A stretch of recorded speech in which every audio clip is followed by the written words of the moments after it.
Lovely. All right. So let us begin. So I just want to say welcome and thank you to our panelists who are all very busy focusing-oriented therapists for sharing their time with us today. And I'm just going to mute us all just for the moment. So anyone wants to share, they need to unmute. Okay. So we have Lynn. Lynn, I wonder if you could give us a wave. There we have Lynn. Lynn Preston, who's been learning and teaching focusing-oriented therapy since she met Jean in the early 70s and has developed the relational side of focusing. And she integrates FOT with relational psychoanalysis and calls it FOT. And we also have Rob Parker. Rob, if you could give, there he is, yeah, Rob Parker. And he facilitates many groups exploring Jean's philosophy of the implicit and is currently my Sherpa on this journey. I know you do many other things, Rob, but that's the way I know you the best. We have Sergio Lara. Sergio, if you could, there we go, Sergio Lara, thank you, who teaches the experiential approach to postgraduates as well as to FOT therapists in Chile. And Isabel Adon.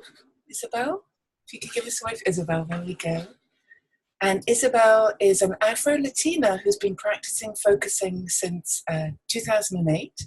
And she focuses on inclusion and multicultural attitude. And Akira Ikemi, who we all know, yes, who was a student of Jean's at Chicago and is currently a professor of psychotherapy and has written many books and articles on focusing both in Japanese and English. Thank you. Thank you very much for being with us today. So before we start, I'm going to do an attunement in a minute for us all, but before we start, I just wanted to say just a couple of things. One thing that always struck me about Jean is, and about focusing and FOT, is that Jean didn't want us to be like him. There are many other therapeutic approaches where the students try and be as close to their founder's protocol and practice as possible. But Jean was different. He wanted us to take these organic steps of finding something. And these steps enable us to move forward and become more of who we really are. And so each of us, the being and expressing more of who we are is what Jean is hoping for. So each of us is this very unique expression of our culture, our time on earth, language, education, family experiences, genetic expression, and the list can go on and on and on in so many dimensions. And so as if each therapist takes our focusing steps in the one interaction of what we all are, each of us will carry ourselves and our practice forward in our very unique ways. And so that's why today I've invited our wonderful panel of focusing-oriented therapists, each of whom are carrying their work and themselves forward in their own very unique ways. And as we know, the beauty of focusing is that it can be incorporated into any therapeutic modality. And so the big question for us today is what makes us identify ourselves as focusing-oriented therapists? How are we different from therapists who wouldn't identify themselves as having a focusing orientation? What's different about the way we work and perceive our practice? So I'm just going to start with an attunement for all of us to do today, to maybe evoke something there. So we'll do our attunement, and then I was going to ask each of the panelists to talk for maybe 10 minutes about what came for them. And then maybe for about half an hour after that for the panelists to just have an open forum, a discussion. And then I'm going to invite you guys, our students, to say maybe what came for them or questions and comments. Okay, just any questions before I start. All right, okay. So let's just take a couple of minutes just to kind of settle in.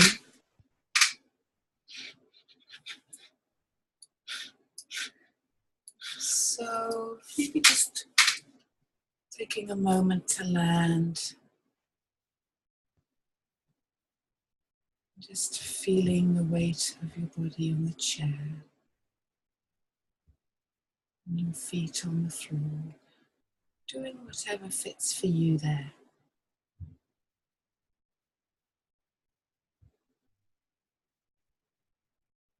We all have our own ways of tuning in there. Maybe just noticing your breath.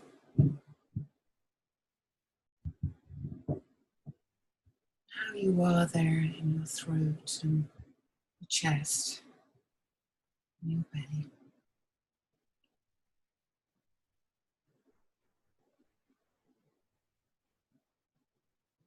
Maybe just noticing how the rhythm of the body, of a feeling level, it's a slower kind of rhythm, not every day.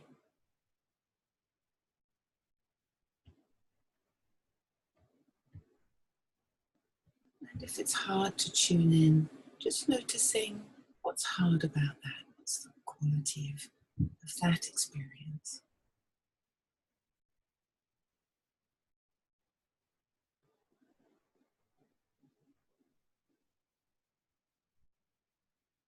As you notice and keep company there, maybe just holding the question, what is it that makes you a focusing oriented therapist? What is it that makes you a focusing oriented therapist? How does focusing orient you?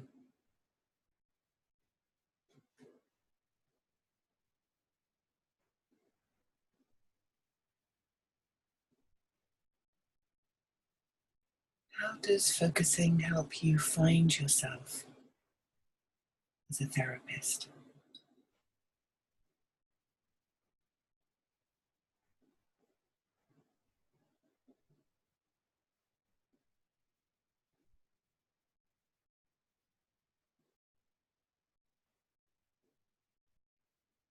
What is the most important part, or the essence of FOT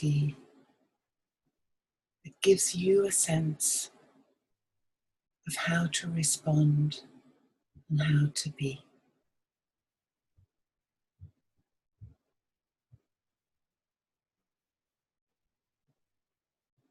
What is that difference between you and another therapist who isn't a focusing oriented therapist?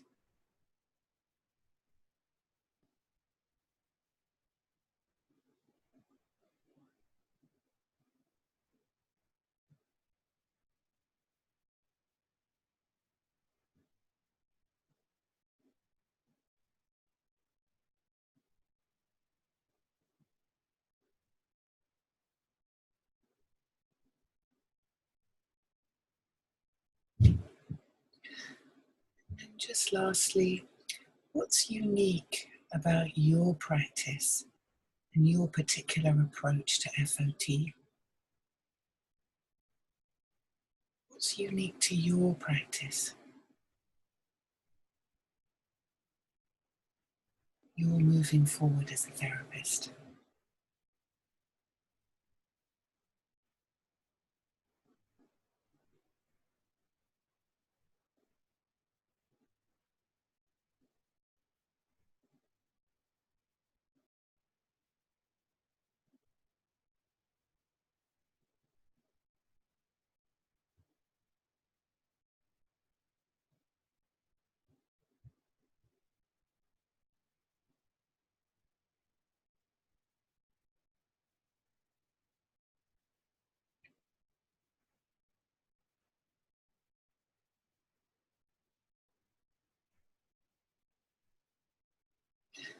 And just coming back when you're ready, and you may want to take A couple of notes there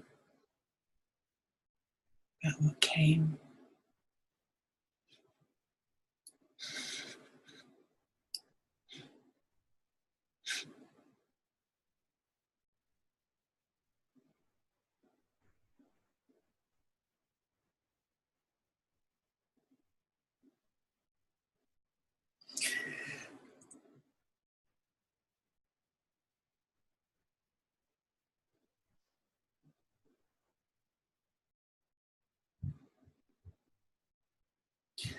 And then I wondered, for our students, would you mind just for now turning your cameras off?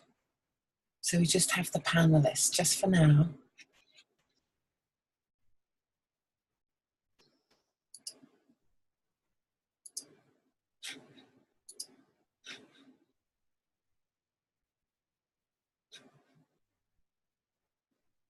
There we go.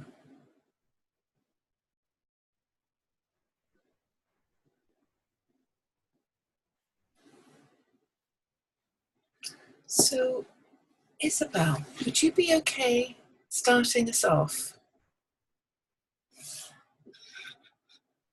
So you need to unmute yourself. Yes, I'm unmuted. There we go. Spotlight. Wow. I just want to say thank you for that wonderful attunement. It's just beautiful and it really took me to a place of really getting in touch with why do I do this work? Which so often I think that because I am so caught up in the day-to-day experience of the work that I do, it's so easy to forget like why I do this work, and the beauty that doing this work bring. And so the piece that really resonated for me of the attunement in what you ask was, what is the essence that gives me a sense of who I am? What is the essence of that?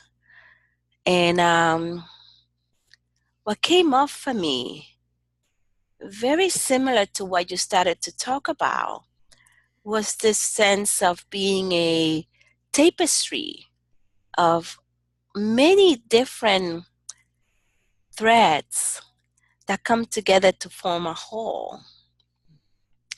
And so now that I'm,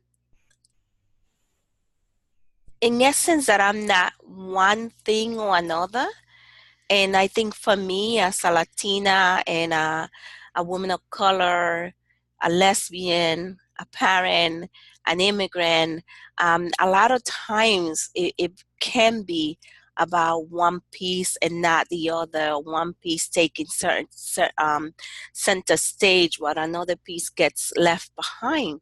But really what came up for me was the beauty in being who I am, just as I am, and really integrating all parts of myself. And the other piece that I connected to was, Lynn, the video that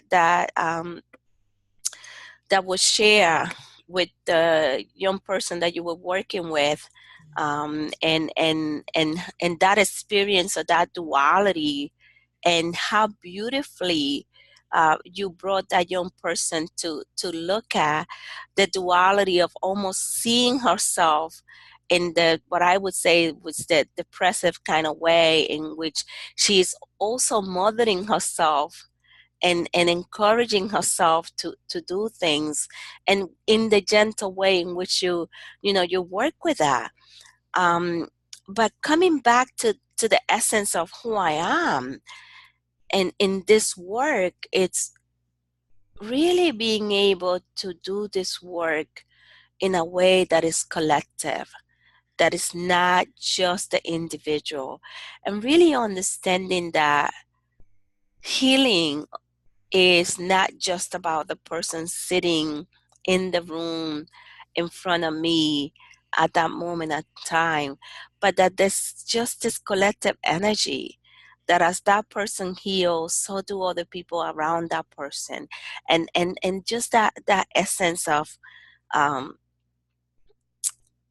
of we are all together in this. And I really appreciate, Charlo, what you say about Gene and his invitation to us being who we are rather than emulating him and trying to be who he was.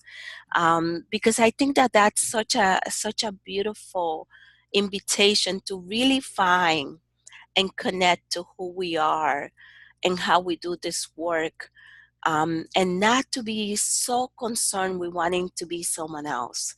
Um, and sometimes that's hard. Sometimes that's hard. That sometimes it's difficult for me. I have many teachers and, many people who have held my hand through this work. And I admire all of them, and I want to be like them, right? And how do I find myself in the midst of all that and still stay connected to the essence of who I am and what I bring? So I don't know if this is even making sense, but it's what is arising for me. Um, the other piece that I think that you say, and I really um, was really attracted to that, and that is what not what separates me or makes me different from, but as a focusing oriented therapist, what is it that I bring that may be of a different quality? And I think that one of the things that I bring as a person, both in my, individual practice as a psychotherapist and in my day-to-day work with the young people that I work with, is this personal connection. I think that focusing is the one.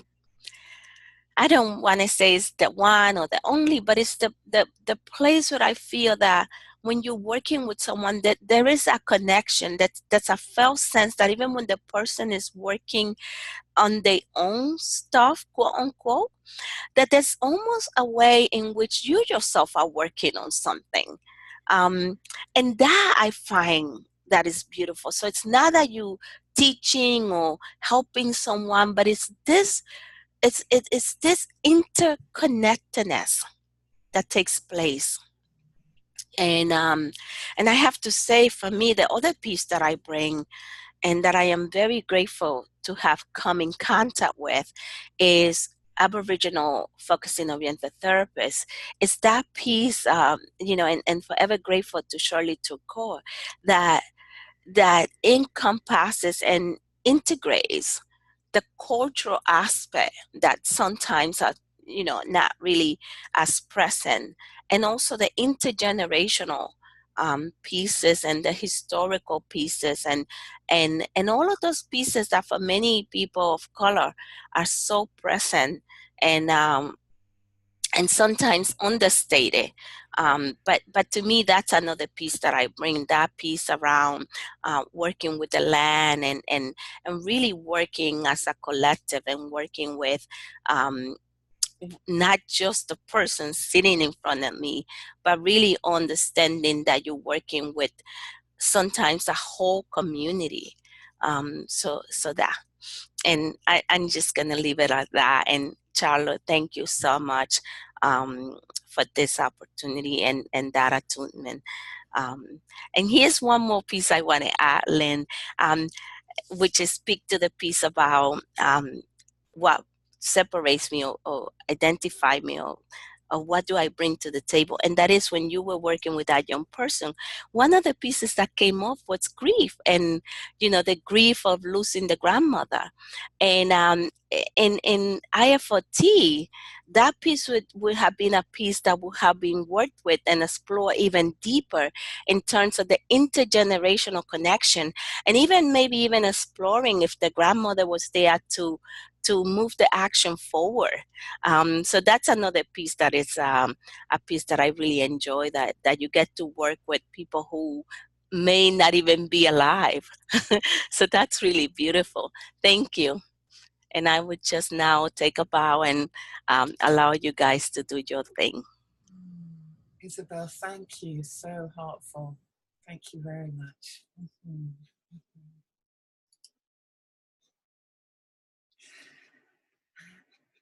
Akira, would you be okay going next? Oh, Okay.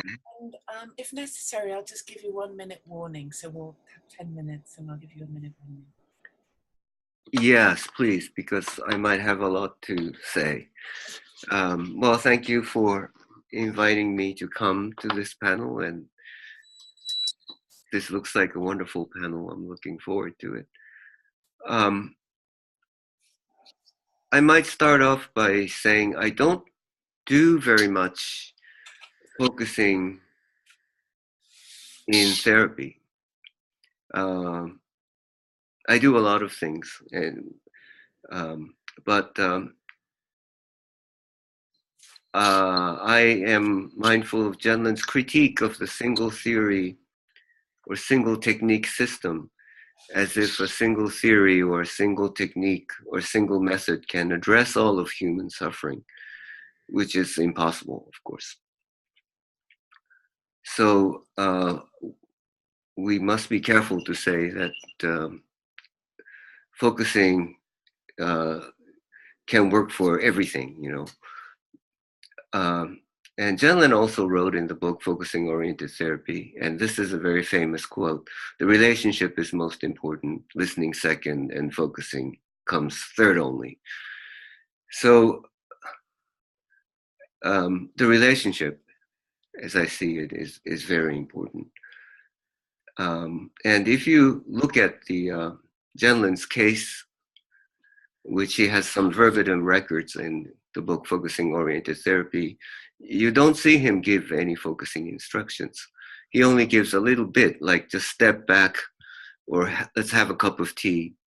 That kind of, more or less like creating a space. But in one part where he talks a little bit about stepping back, he writes a footnote saying that's too much focusing instructions. So he didn't give focusing instructions in therapy. And I'm careful with giving focusing instructions because instructions always changes the nature of the relationship. One tends to become directive when you have a set of instructions. So a long time ago, I was concerned with the fact that although we as therapists want to be client-centered, many of the clients want to be doctor-centered. So it is very easy for the clients to follow directions or instructions. And it has a danger that we can be obsessed with the instructions and how wonderfully or beautifully they worked out. And then we miss out on where the client was at. So I'm sensitive to where the client was at. Gene wrote about Carl Rogers, who he worked with for a long time. And Rogers thought that any person's experience was understandable from inside. So Rogers really listened attentively. And I think this is very much at the core of Rogers and Jenlin. And so, having said all that, I still believe that I'm a focusing-oriented therapist, although I don't give focusing instructions at all, because I think about this basic principle. And one of the basic principles, and this is very interesting for me, is how Carl Rogers and Jenlin worked together very well for a long time, even though Jenlin made focusing. And the answer is quite simple. They always collaborated because if you read Carl Rogers, he's always writing from the viewpoint of the therapist. So it's the therapist that does client-centered therapy. It's the client, it's the therapist that does that listens non-directively. It's the therapist empathy. It's the therapist unconditional positive regard. Therapist congruence. So Rogers is talking from a therapist's point of view. And Jenlin doesn't talk from there. He talks about what the client does.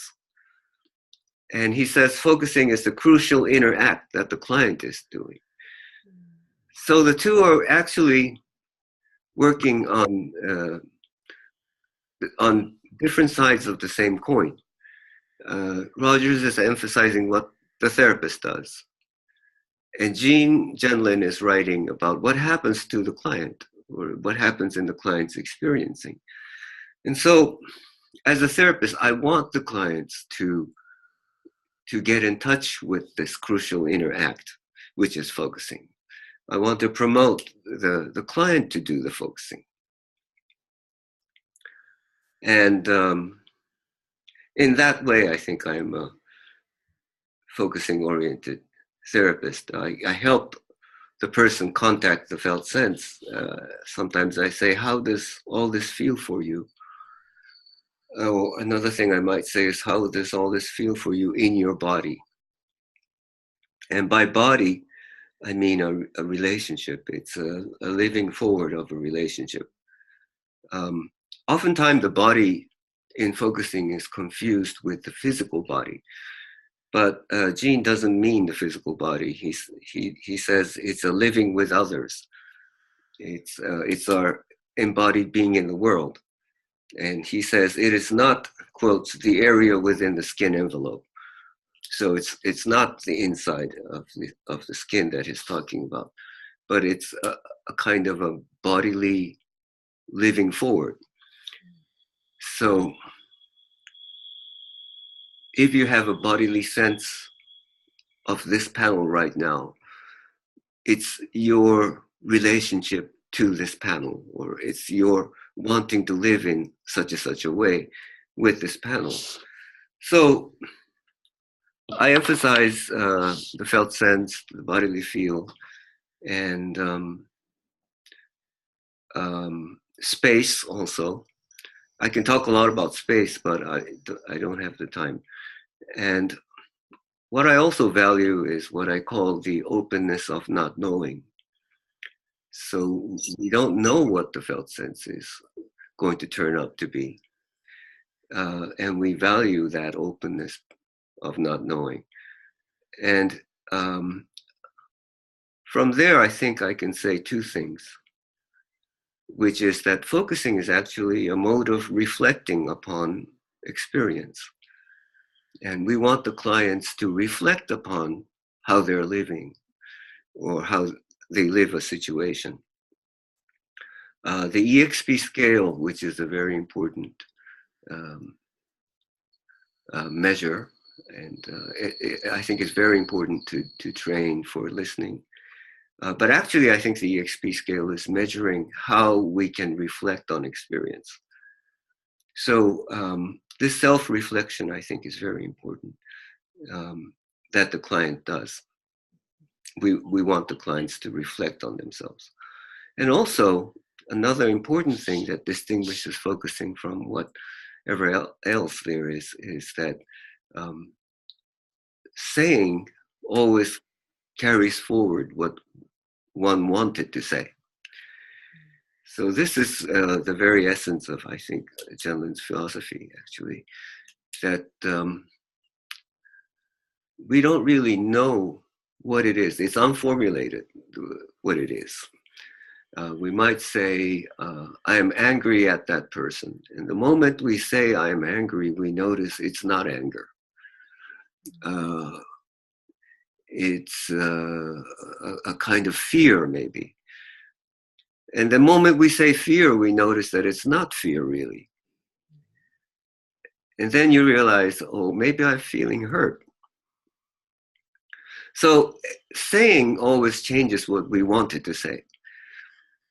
And I think that is very important, that we listen and assume that everything that the client is saying is tentative. And it is always a process that unfolds as we speak. So in those ways, I think that I'm really close to what Zenlin said or wrote in his philosophy and in his psychotherapy. I also blend in my own twist, which is about mindfulness. 1 more minute. Yeah. Well, I have 1 minute. Yes, 1 minute. Okay. And I did talk about this to your class about Kanga, so I won't speak about it today. One more thing I might want to say is Jean and I used to talk a lot about language because all of this is very much linguistic. And he speaks German, and he spoke German and English. I speak Japanese and English. And a different person comes out when we speak a different language. So language is very important. And yeah, let's leave it at that. Language is a very important thing. And what we do very much in focusing is linguistic, I think. Right. All right. Okay. Thank you. Great. Akira, thank you very much. It's a lot. You.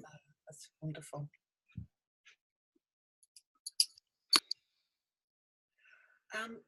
Sergio, would you be okay going next? Lovely. And again, Sergio, I'll give you a 1 minute warning, so at 9 minutes.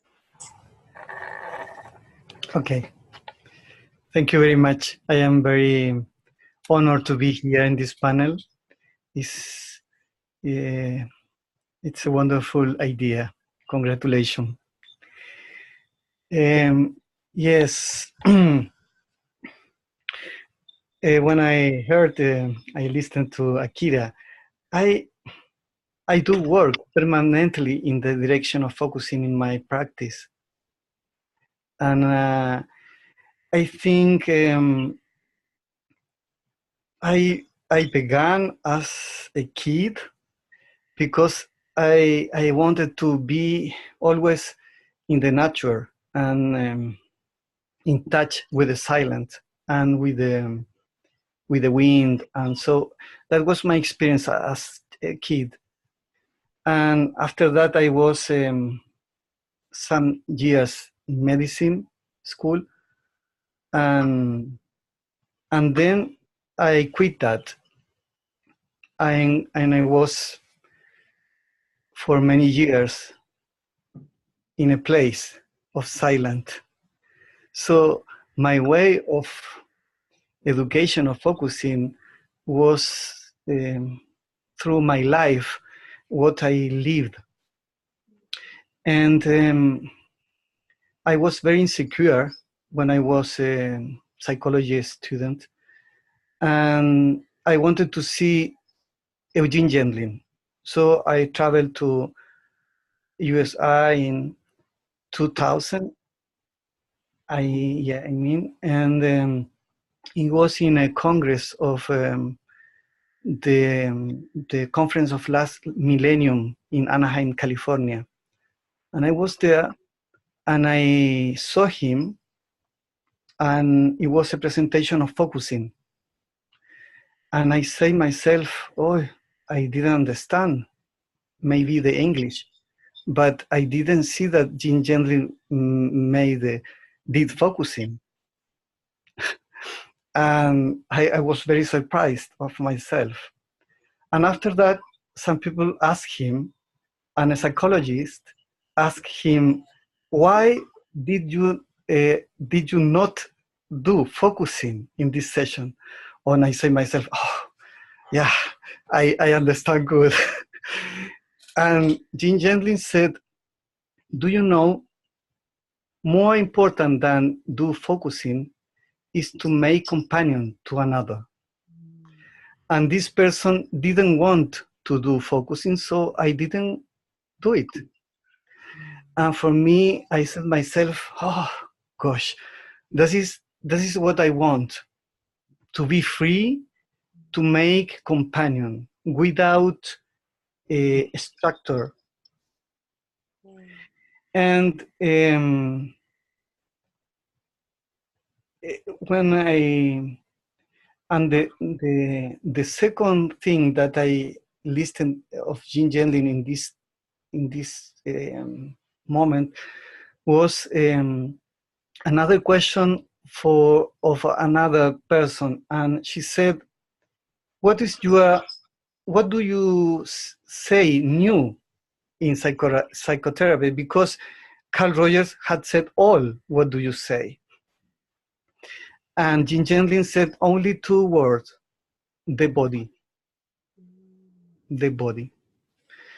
And so when I study and when I do classes at the university, I noticed that Jim Genlin meditated many years about Dilthey, Merleau-Ponty, Heidegger, and others.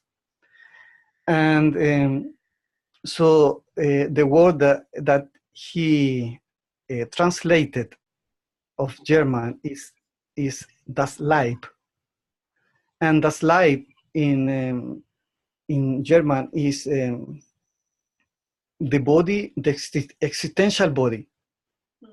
German had two words for body, so it wasn't easy to do it in English, but he has the both languages now. And so I think when I do my practice, I am in touch with this body and with this soul and body together.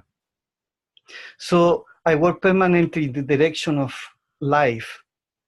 And I think an attitude of living and showing it. For me, it comes in a new way of thinking that Jim points. And what is a very big point for me is the interaction that is first for all.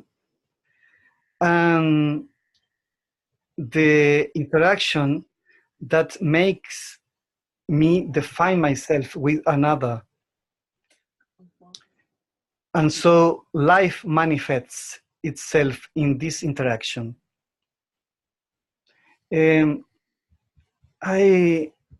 I wanted to share something that I have read and is of my meditation on this day, and it is a thinking of Michel Foucault, and he said that our epoch is a time of space, the time of the fence and the distance from side to side of the dispersed. And in this way, we can think that the place versus time in understanding the city, that is the thinking of Foucault. But for me, remember a thinking of Jim Genlin that I heard in a conference about the complexity and inevitability of being citizen in the current city. And I think what I think about that, it is that we live within in a network of relationships that delineate places that are irreducible to each other and absolutely impossible to superimpose. For me, that makes that we, in this moment, in this time, we must look a new way to go to the persons. Because it's not only the objective, it's not only a symptom, it's not only something that we have to take from the person so that person feel well. Is how to live in this jungle. I seen the subway of 10 person, 9 with the iPhones and with the supposed connected with the network, but disconnected with the life. The people talk about the intimate things without problems, loud in the subway, loud in the buses.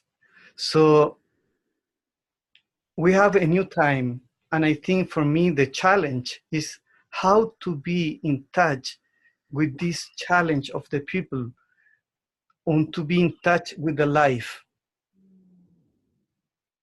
And so I think this new epistemology of Jinjenlin opens to me a door to work with the body, to work with the felt sense, to work with what the people need. Because in this supposed connected network world, we are in loneliness.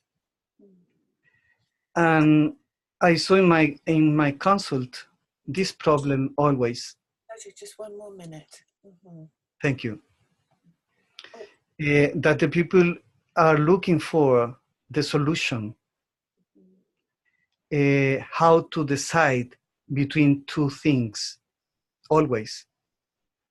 But when we go to invite our clients to be in touch with the body, with the felt sense, and with the life, it comes the creative solution and the positive way that is not my way, is the way of the life. Thank you. Beautiful. Thank you so much.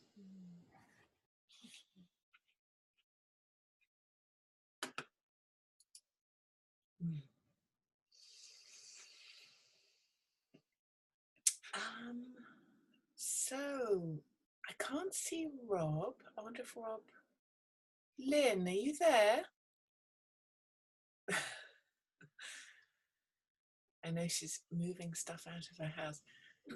I think she might have stepped out, but she probably will be right back. I don't see Rob either. I don't know if he got dropped. Maybe he got dropped. Let me just check.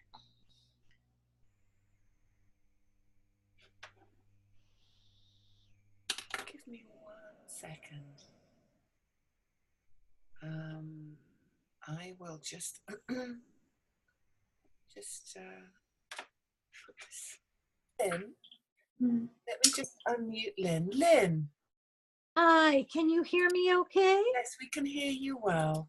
There's somebody mowing the lawn outside, so I went to see if I could get them to stop, but couldn't find them easily. Let me know if this is better now when I put this on. Actually, Lynn, it doesn't make any difference. Yeah? I can't hear the noise. Okay, so we're okay. We're good. Okay, good. All right, I just lost you for a minute. There we go. Okay. I've been so enjoying this panel so far. Wow.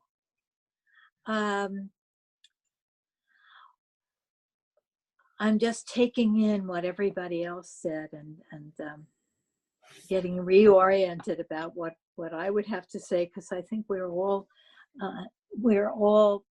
playing off of each other in a wonderful way. I was thinking about how when the first focusing paper that I wrote was called Two Interwoven Miracles. And at that time, I was enchanted with the idea that the miracle of finding something inside, unfolding it, and it talking back. It's an amazing, amazing miracle. That the miracle that we can attune ourselves to a part of ourselves, or an aspect or a dimension of ourselves that's just beneath the surface. And that when we find the right ways of allowing it to speak, that it speaks to us, that we get to participate in our own growth. We don't need an expert to interpret what's unconscious. We can find the inklings, the feel of it, and allow it to speak.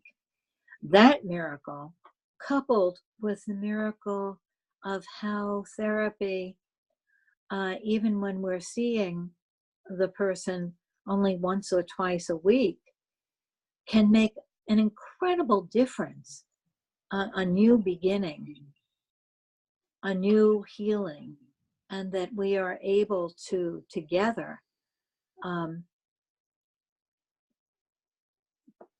have an incredible transformation. And then the way that I talked about it in the paper was that I discovered that these two miracles are really one miracle. They're two sides of the same coin. That we can find this larger self, but this larger self isn't only a static, individual, separate entity. This larger self is our interaction with others. We are this interaction. And so the self that we find is the self that's in relation, the self that Isabel is reminding us goes back to our ancestors and also forward to future generations of anticipation and way out to the whole zeitgeist that we belong to. And so that idea of these two interwoven miracles has been something that has been passionate about for so many years. But then I realized today, when I was thinking about doing this panel, that I would like to add to the miracles. The third miracle, which is really implied in the first two, is that life wants more life. As Jean put it, every bit of human experience has an inherent forward movement implicit in it. It's right there. And that third miracle keeps me on track as a therapist when I'm threatened or scared or despairing, like, oh no, this is happening to this person. This person is so overwhelmed. This person is so dead inside. Or that every bit of human experience has an inherent forward movement embedded in it, and that all we need to do is to hear it. And the implied forward movement, the possibilities, the direction that it wants to go in is right there. And we can tune into it. We can support it.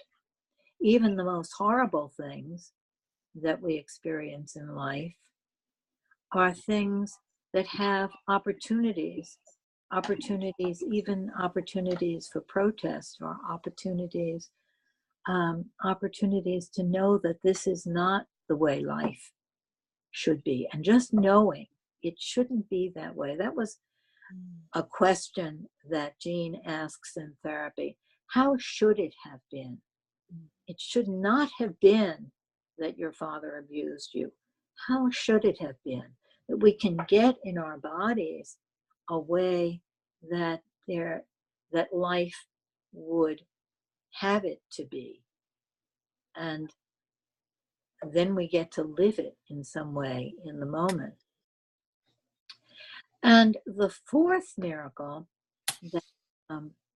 that I want to add, I've been understanding newly recently, and that's the miracle of the focusing attitude.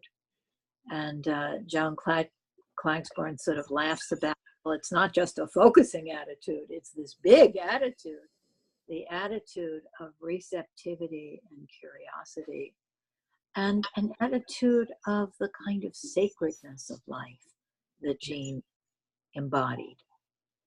And what I'm understanding more and more is that not only do we need this attitude in order to connect with our larger selves, the one in there, the big thing in us, the body self, but that taking an attitude that we can embrace this attitude of openness, and that openness is something that we have some input about, not like a feeling that just comes. We can't say, well, feel this way or that way, but we can say, embody an attitude in this moment of curiosity.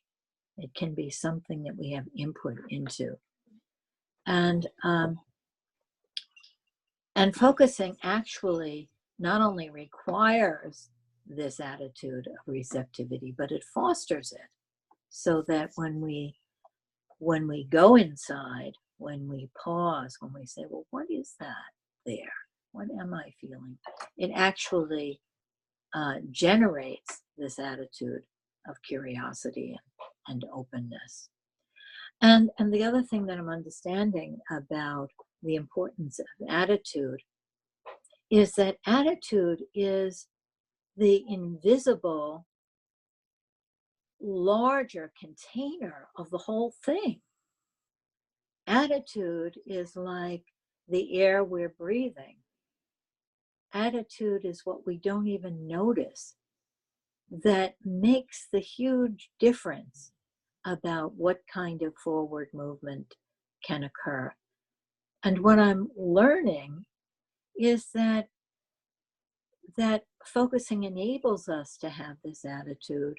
The attitude enables us to focus, but that the attitude, embodying that attitude, makes therapy healing. It gives us fresh air. It's the oxygen that gives us fresh air and brings new life to something. It's the company that is the kind of company that we then feel hope and not alone, and we feel connected, which is one of the most important, or the most important thing. You know, we are, when we think about what Jean says about we are interaction, we're made out of this connectedness. But we don't always feel connected. It's like the sun is always there, but we don't see it when there are clouds all over the place. So this feeling connected is the key, I think, that goes with this attitude of receptivity and openness. I'm just going to close this door. I'll be right back in a second.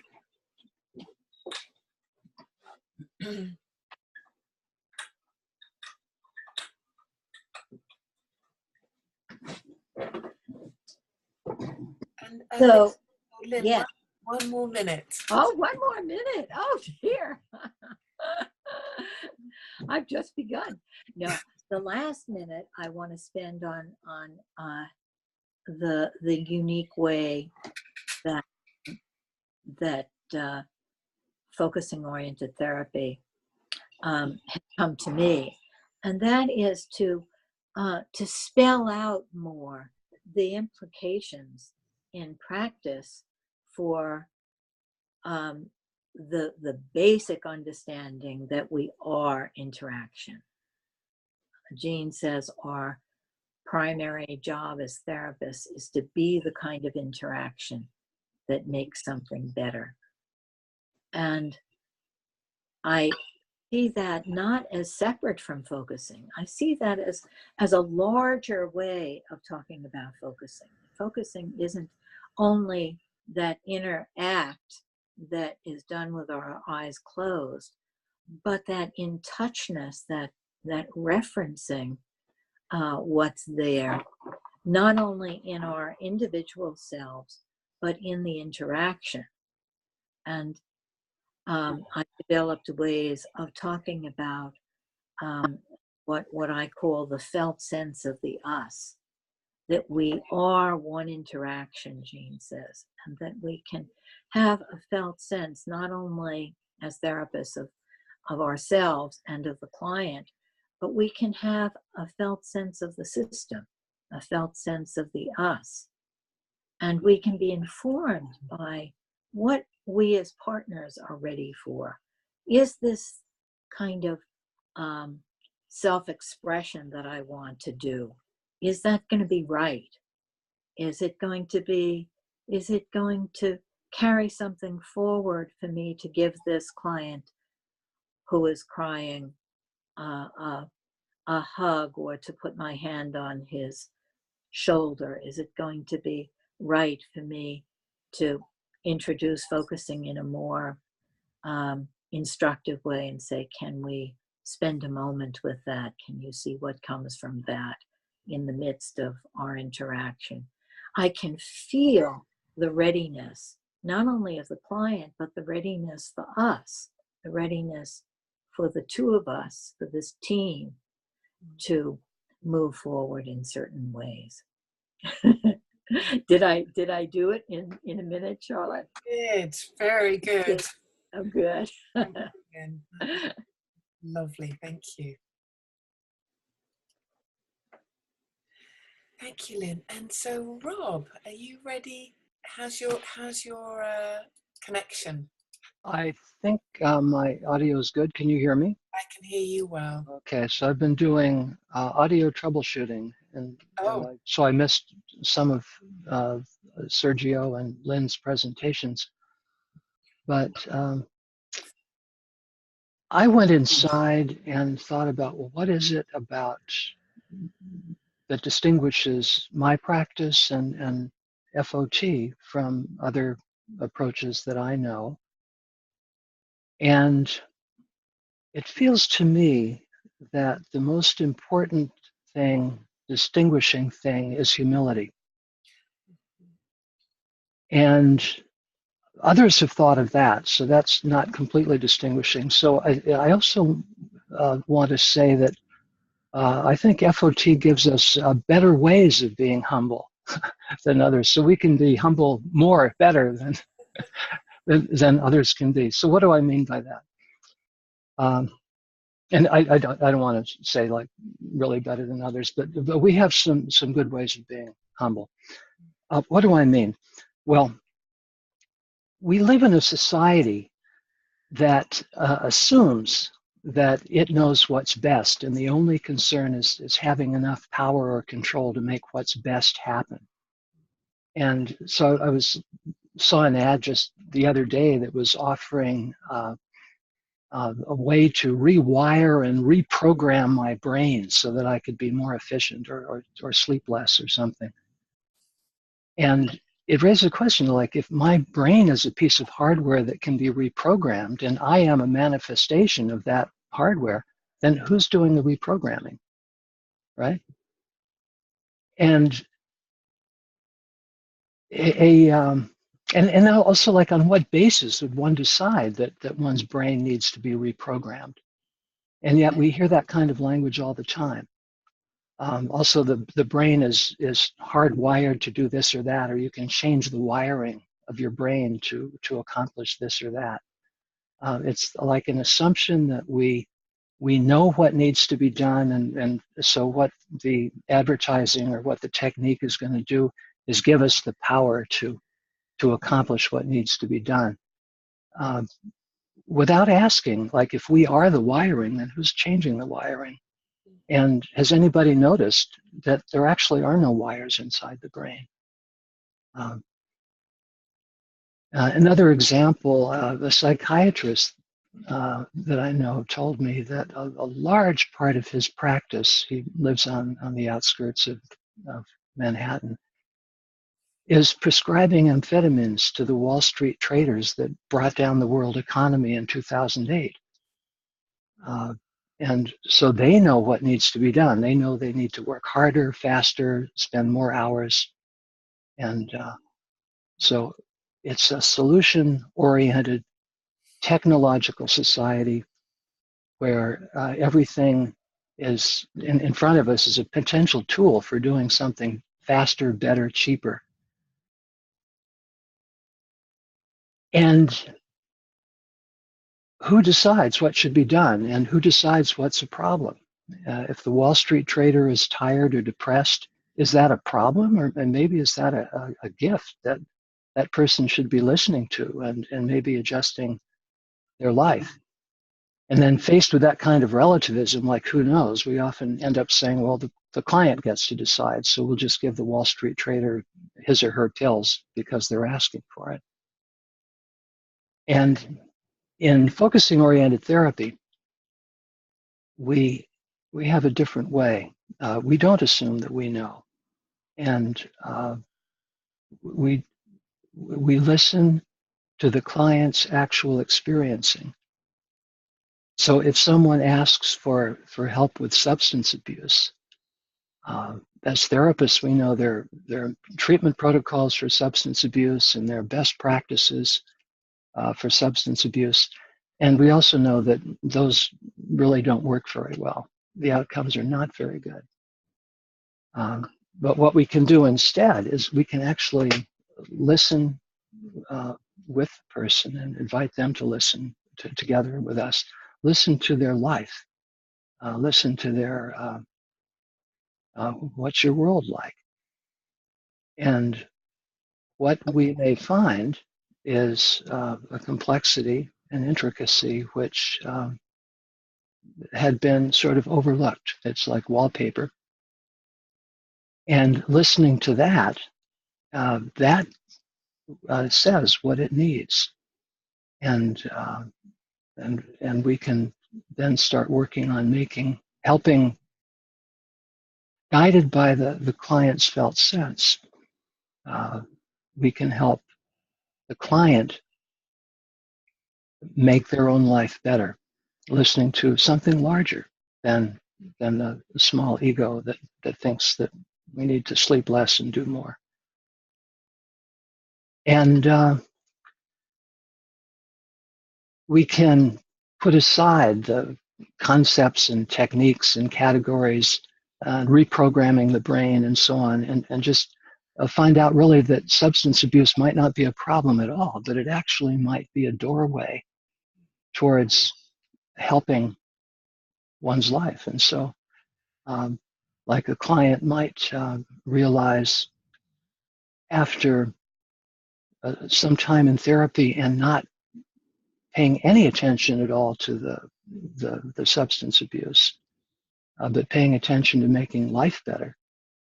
The client mentions in a therapy session, oh, by the way, I realized like 2 weeks ago that alcohol wasn't really doing anything for me, and it really was creating more problems than it was solving.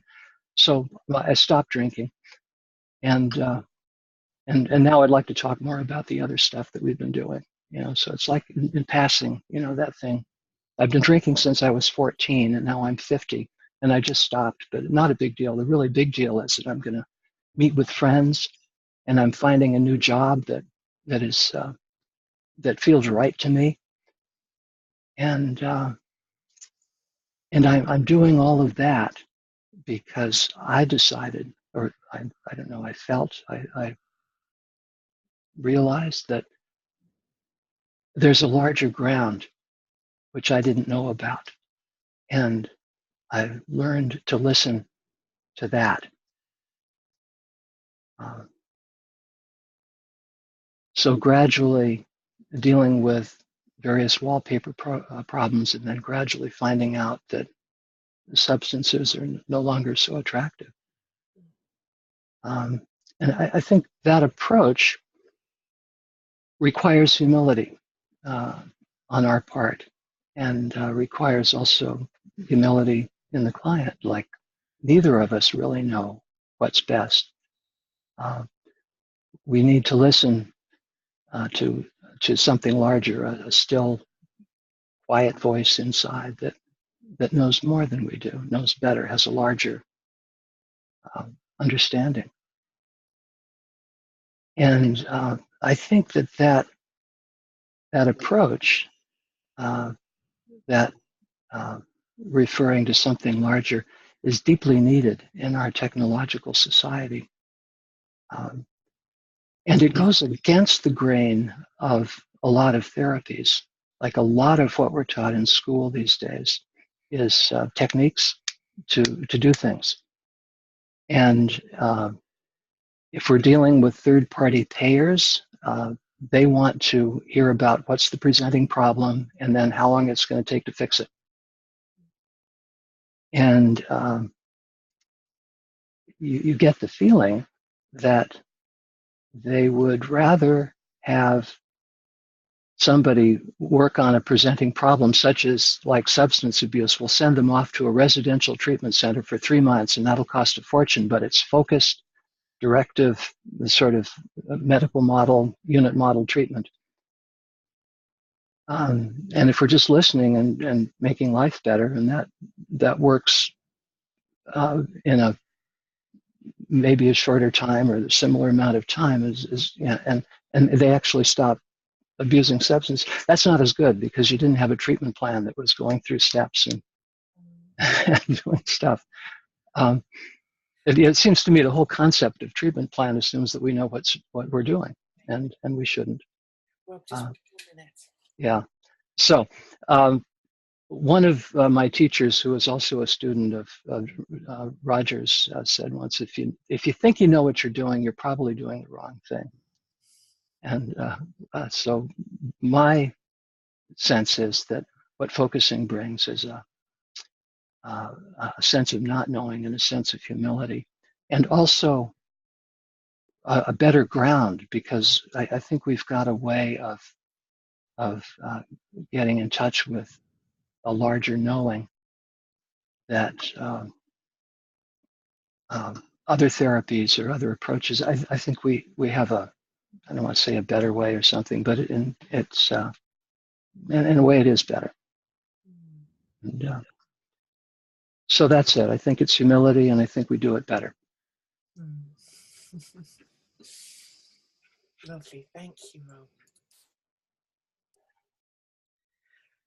Yes, and just before I open it up to discussion, I just in that interaction that we all are, just really feeling each of you, not only in the words that you were sharing, that you've been sharing, but how you are.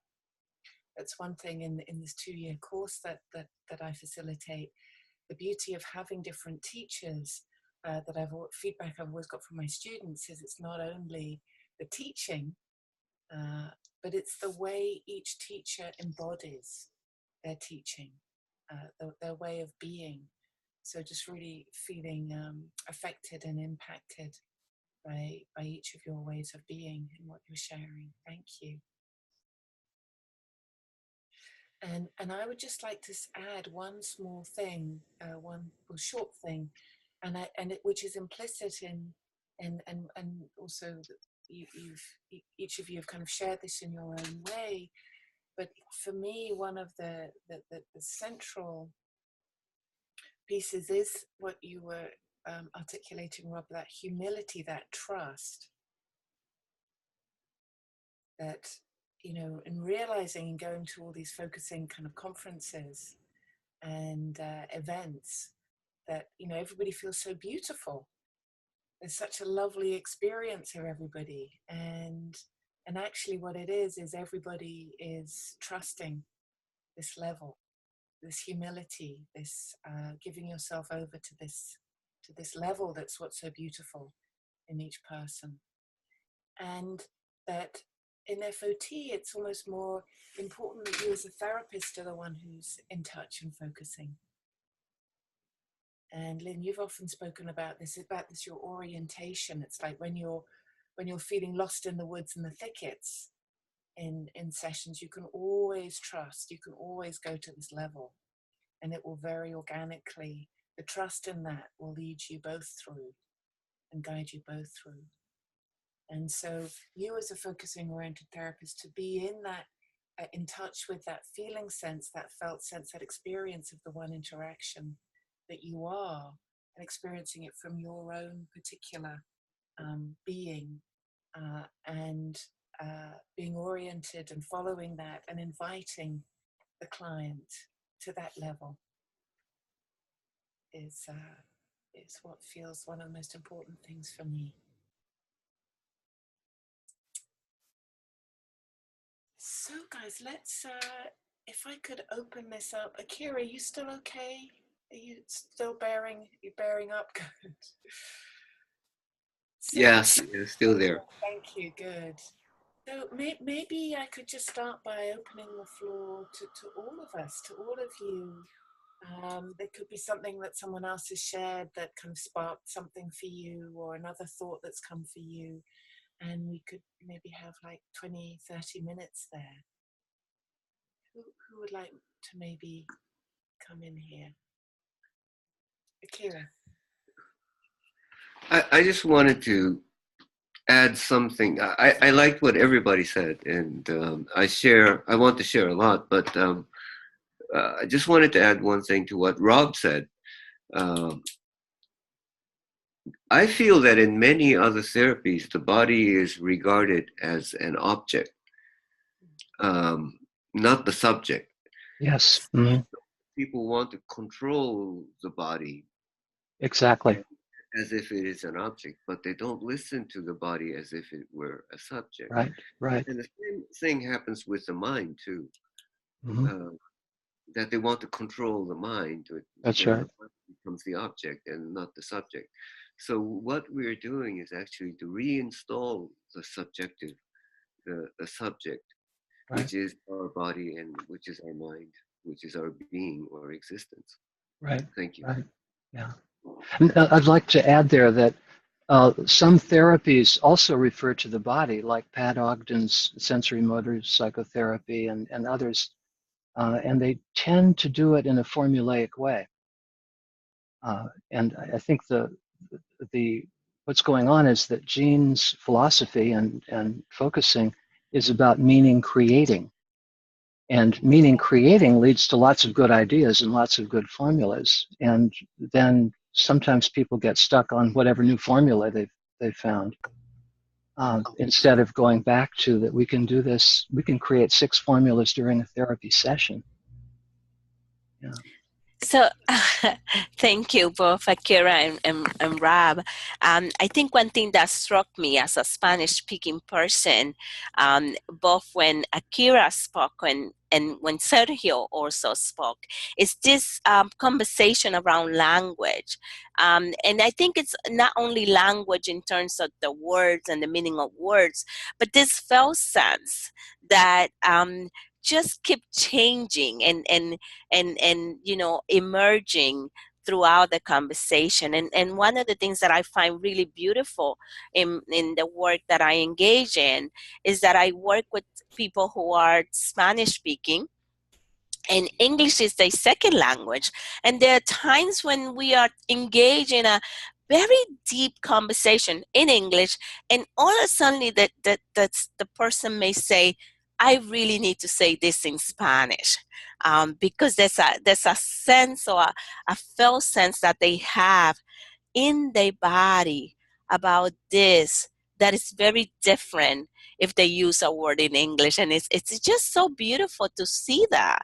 And also the other thing that I often encounter, because I work also with young people, is that language also sometimes is not important. So it is both important and not important. That there's something that can be said through the body and even through the physical body expression that doesn't have words, and that's okay too. So thank you both, Sergio, and I love your story of you coming to the States and being in the conference and being like, is it me or is they really not talk about that? Thank you very much. Thank you. Oh, Lynn, you were putting. And then I'll come to you, Sergio. Oh, hang on a sec, Lynn. Let me unmute you. Oh, right. You're unmuted. I am. Yes.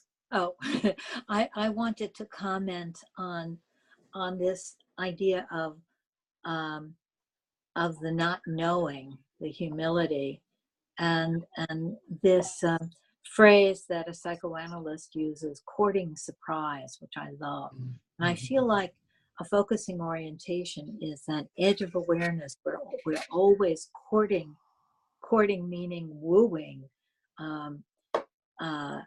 bringing, inviting the surprise of what we don't know, and trusting that that surprise of what's right at that edge of awareness is going to bring us something. It's going to speak to us. So I love that. And I wanted to comment about the Sergio's use of the term the existential body, which is a lovely term, really, that we're not talking about something that's purely physical or purely, we're not chopping up the person into the physical and mental or emotional, but it's that body that is the unity of the person and the environment. And I like to think of the term body also in the way when we talk about the body politic or the body of the group, that the body isn't something that's cut off and separated from other bodies, that we have a body here together in this panel.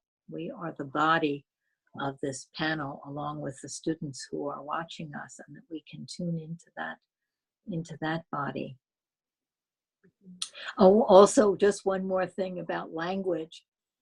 I love hearing about how you use language and how language, one philosopher said language is the house that humans live in.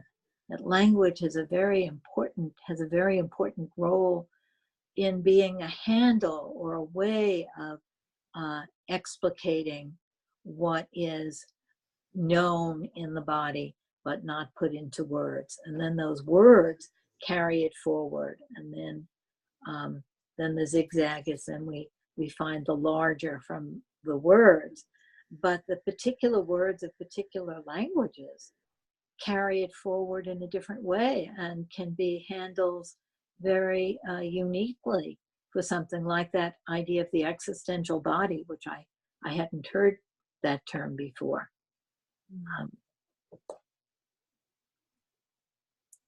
Thank you, Lynn. Sergio, let me just unmute you. Yeah. Yes, it's a wonderful conversation. I love that. I wanted to add only something that at the university always we talk about the knowledge and how we show the knowledge and the truth. And in a place of psychotherapy, we talk about the knowledge and the truth too, of myself, of being. And in modernity, we talk about the objective, and the science clarified that very well. With the time, we give more importance to the first person, and the research has increased a lot with focusing. But I think the biggest contribution of focusing is the second person. I mean, the interaction between me and you, and how this knowledge comes to us as a new interaction, a fresh interaction, where we can create a new knowledge of ourselves. And for me, that is wonderful.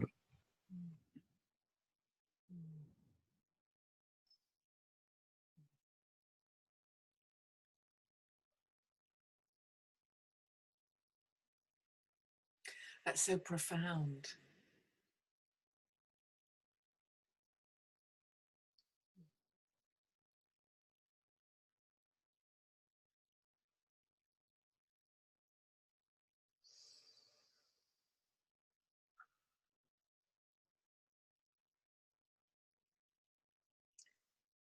Lynn, let me unmute you.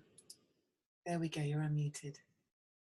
I'm appreciating how all of these ideas and experiences are fitting together. There's a kind of organic interweaving and fit that each aspect sort of fills out some other aspect in a deeper way. That whole sense of what we mean by interaction, and it reminds me that that Jean and I over the years had many dialogues, sometimes debates, sometimes actual arguments about the emphasis of the relationship and the emphasis of, you know, focusing on the individual client. And in one of those bouts of discussing this, he sent me an email about the three meanings of interaction, and I'd be very happy to send that to you if people are interested in it. How he sort of summarized the three dimensions of interaction. Yeah. That would be lovely. Yes. And I've been studying with Lynn for a long time, and I've learned so much. It's, and at the heart of what I've learned is in a really trusting this level is the felt sense of the one interaction that we are this one interaction that's in constant interaction with a whole big everything. And Rob, obviously I'm expanding that in my studies with you of the philosophy of the implicit, and getting a really lovely experience of understanding and experiencing that. But that in that, as you were mentioning, Lynn, that it's possible, it's to bring your attention to different dimensions of that one interaction, whether it's your own felt sense of you with the client, your felt sense of the client's felt sense, or the felt sense of the interaction itself, and how each place where you bring your attention, and I'm sure there are many infinite places you could, but in choosing those,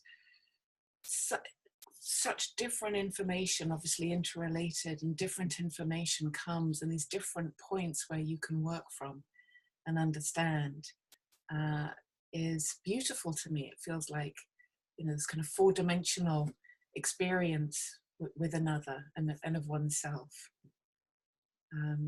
And it's also what I so love in teaching focusing, in being a focusing oriented therapist, and teaching focusing, that it's just so endlessly life-giving and profound in its experience. I just wanted to bring in one other thing. I was actually, Nada Lou did a recording of an FOT panel many years ago, and Lynn, you were in that panel, and was at the first FOT conference, and many lovely things were said there. And Jim Iberg said something about how often what wants to be carried forward is shy. And so focusing is such a beautiful and perfect way of carrying those shy places forward, that these other ways that you're talking about and that you laid out so beautifully, Rob, and articulated, can feel those shy places are very shy of those agendas. And the instructions, Akira, that you were talking about, that focusing is such a lovely invitation to those shy places. Lynn. Oh, hang on, let me just unmute you. There we go, you're on. What you said reminded me that I wanted to comment on what Akira said about how we want to be non-directive, but that the client wants to be doctor-centered. No, we want to be client-centered, but the client wants to be doctor-centered. and that that that sense that we can be non-directive in our directiveness, if you know what I mean. That when the client wants to be directed, wants to be guided, wants to be helped, there's a hunger, a stuck interaction there of not having had that experience and wants that. Then if we respond to that, we're responding to this us, like I have something to guide, and that person has this hunger for guidance that maybe they never got. And then I can be the interaction that makes something better by guiding, but I'm really still client-centered because I'm responding to what that one in there is needing from me or wanting from me. And it's not the little me that knows best, that Rob Park is talking about, right? That says, oh, I have one of those too, that comes up all the time, and I put them aside. It's not the little one the little Lynn that knows what's best, but it's the Lynn that's in tune with the body of this interaction that says guiding is what is needed here right now. And I can speak for that. I can be that. I can represent that. I'm a representative of that. It's not the little me that's guiding. It also makes me think of Shirley Turcotte's approach, which can look very directive because she points out correctly that trauma is mute and can't speak. And so you have to speak for it. And so she will move in looks like gangbusters and be very directive. And yet she's not. It's still client-centered, but therapist-driven. And with every intervention, which can look directive, there's a moment, a pause and checking, like, how did that feel and what was the response? Mm-hmm. And if it didn't resonate, and if the body doesn't speak back, I guess that's the thing. If the body doesn't speak back, then you just drop it and you go on to something else because the body knows better.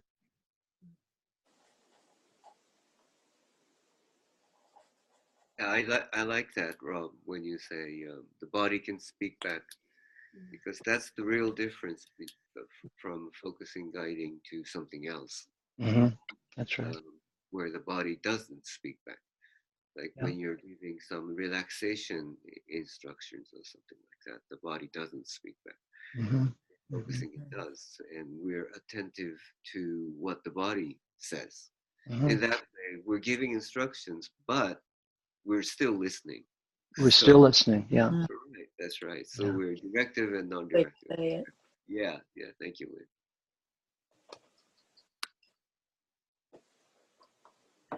Yes, and I think that's so much our challenge as focusing-oriented therapists, to be attuned to that one interaction. And obviously what we bring is so unique, us being this one interaction with all our past and our culture and the stellar constellations and whatever there is at that particular moment, that we have this very unique experience of the one interaction that we're being, and to trust that. And that can enable us to be quite directive, as you're saying, Rob and Lynn, and that constant work on ourselves too, of how much can we bring in, how much is therapeutic, how can we be the interaction that makes it better, that isn't a repeat. That helps us tune into this person may be looking to us for direction as something that's needed in that moment. And can we embody that in a way that we hold that lightly, as you're saying, Rob, to be constantly checking and checking and checking, to be attuned to that and not to get too stuck in maybe something that's coming up more from our own material. Right. History. Mm-hmm. I found a very reliable guide in myself is that when I can sense something, a response coming from me from my background and all the good teachers that I've had, and it feels just like the perfect therapeutic thing. That's a warning to me that I'm being clever, and just shut that down. You wait in the back room until we're done therapy. And it's really the human encounter, I think, what Isabel was pointing to. Yeah. That like we're here as human beings with other human beings, and just to be human. You know, I think that I want to get back to something that I would say in terms of Jean sort of saying that there were the three pieces that were really important. It was the relationship, the listening, and focusing itself. Maybe, you know, in that order. But what comes to me is the other piece in terms of like what Akira was saying, that we bring many different techniques and experiences, and yeah, one of the most important pieces is to really just be there to listen, and as Sergio was saying, to have companionship, to really serve as a witness to this other person's experience without our own experiences becoming or taking center stage. And to me, that is beautiful. And also the piece about, you know, I know that you send out something. I'm so sorry, but now that's like a motorcycle. Charlotte, you send out something about, you know, in a relationship versus interactions with the therapist, and that I think that is also important. And I know for me, many of the people that I work with, they also want me to be present and not to just be a sounding board, because it is a interrelatedness that goes on when you're focusing with someone, or when you're bearing witness. So thank you, because I think that that's also important.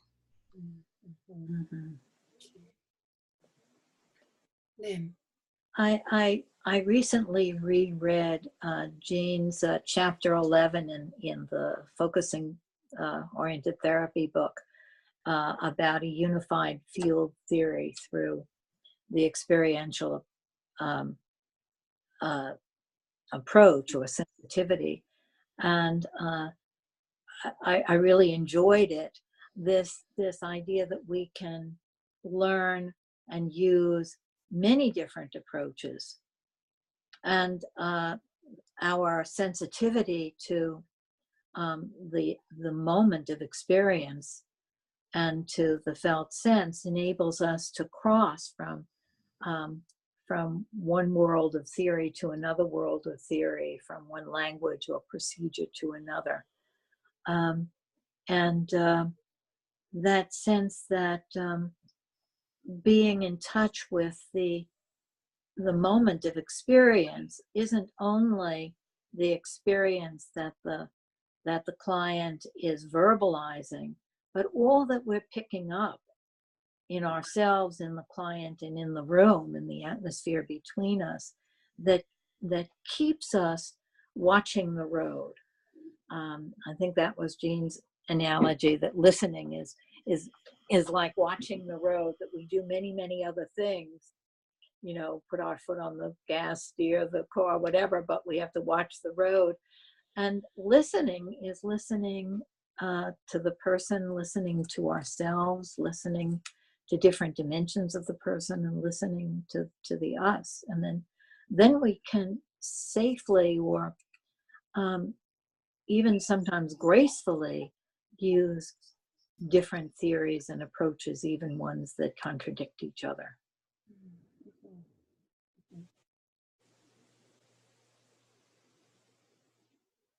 Thank you, Lynn. It feels like the thing, like gracefully, like you say, Lynn, of having the different theories come. That can't, I don't know. In some way, it can't be done rationally, it seems. It's like we have to also listen to ourselves. And there's a deeper place that knows how to do these things. Yeah, that's right. You're listening to the felt sense. Yeah, to our own felt sense as well as to the client. Yeah, and to the relationship. Yeah, yeah.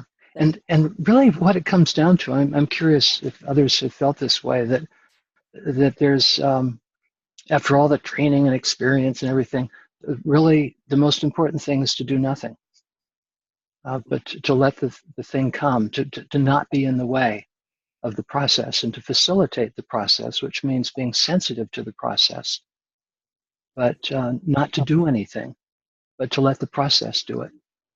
And so in a way, you'd say, well, what that means is just learning to do nothing. And just that is extremely difficult. And to do nothing is the kind of the flowering of like much experience and much work. Yeah. I wonder how others feel about that. I'm incorporating some of David Rome's mindful listening. Listening, he calls it. Yeah. Listening without saying anything. Just being there and don't say anything. And I sort of combine it with, I do it like this: 12 minutes, you listen without saying anything. And then the remaining 8 minutes, this is a 20-minute thing, 8 minutes, you can say what you feel or what you understand. And then the people who attended, who did these exercises, many of them felt very good in the first 12 minutes because they were not interrupted in their flow of whatever came to them. And some of the people who did the exercise as listeners came to realize how frequently we're asking questions that are not necessary, and how a lot of times we're listening, and instead of listening, we're thinking of what we should ask or how should we respond. And that takes a lot of energy, a lot of capacity. So if you say you don't have to say anything, then you sort of dip into the person's experience. So that's a very interesting thing, to not do anything, to not say anything, and just listen. Gene has a little bit in the book Focusing where he says focusing happens with a listener who knows when and how to keep quiet. And I think there are moments that we don't really need to respond, and just to be there. Yeah, so thank you for bringing that up. So guys, I just wanted, before we open it up to the class, I just wanted to introduce the idea of culture, the effect of culture and different cultures on FOT. And that's a tricky one because culture is are the water that we live in. And so it's hard to reflect on something that's so much a part of us. And reflecting on another culture is tricky because it's not your culture. So, but I just wanted to open that up to see if anyone had any thoughts. Sergio. Yes. I was thinking in this moment that we are of the 9% in the world who have a warm bed, food every day, and clean water. 9% in the world. That is what we know. So we are privileged, and I think that the psychotherapy is a privilege too. In my culture or my country, I say that the health systems are oriented to achieve the efficiency and supposed effectiveness, but not always they have that. So it's a contradiction to have efficiency and not always is effectiveness, because the people come again to the symptoms. So focusing brings a new door to be deep in this change. So in my practice, when I do that in the health systems, I have to show something. And I prepare some sessions where we work with the clients to make the first change. And in research, the first change is around the fourth session, when we have an order of what is happening to the client. That is described in the research, like the first change is like to the people feel something relief about what is happening to them. Mm-hmm. And so focusing with the clearing space can open this door or can make a difference in the system. And the second one, the change, the research describe like to no symptoms. That means that any illness could be go down. And so I think the focusing make this difference too, because the symptoms are only a sign of something in the life, something in the existential life. So when we pay attention to that, we make a difference. So for me and for my student, I must show something to show to the health system too, because in particular consult, we can do it anything, but in the institution, we have to have a way.